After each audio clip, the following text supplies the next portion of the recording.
ఏ విజయం నీ కోసం నా కోసం ఎటు పోదురా నువ్వు చేసిన కష్టం ఎప్పటికైనా సొంతం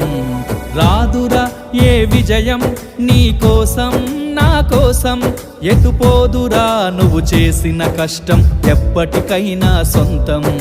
కాలంతో పయనించేవాడికి కానిది ఏముంది సాధనతోనే సాధ్యమవ్వునని సదాశయంతో సాగర ముందుకు రాదురా ఏ విజయం నీ కోసం నా కోసం ఎటు పోదురా నువ్వు చేసిన కష్టం ఎప్పటికైనా సొంతం